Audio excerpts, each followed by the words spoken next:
It's a story we've been following very closely here on Yesterday on Fox and Friends.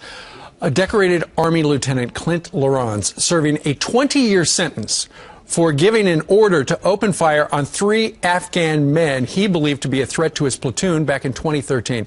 2 of them were killed, and Lawrence was sentenced to prison for murder. His heartbroken mother joined us yesterday here on Fox and Friends.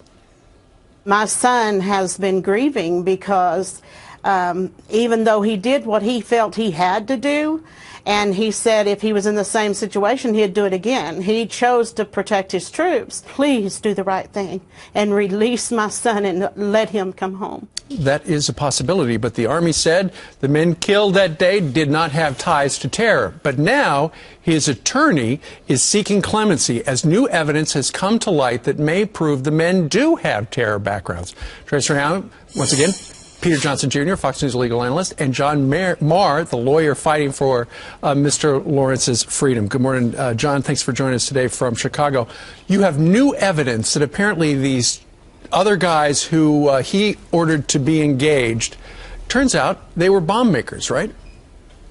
Well, we did submit evidence to the commanding general of the 82nd Airborne Division at Fort Bragg, and that evidence indicates that the individuals that were on the field that day are associated with IED terror networks, IED emplacements, and are potentially jihadists. And what we think is very important about that is that that evidence has been in the possession of the government at the time of the court-martial and at the time leading up to the court-martial.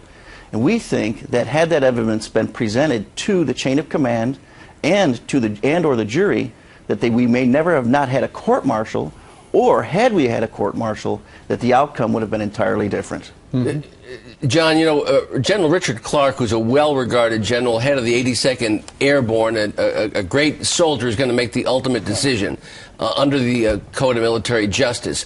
Why is this case particularly suited to clemency? There's allegations that there was not disclosure of terror ties, there was a failure to disclose evidence, that it was an unfair trial, that there was a lack of due process. Why is this particular case involving Lieutenant Lawrence particularly suited for clemency?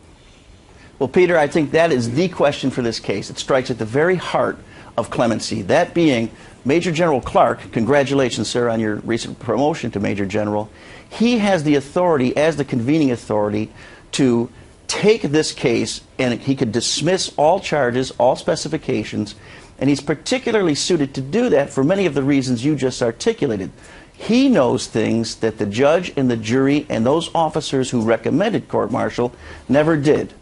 Because of that superior knowledge, he is rightly and correctly able to substitute his judgment as the convening authority for that of judge and jury and do right by Clint, his family, the 82nd Airborne Division, the Army, and quite frankly, the country.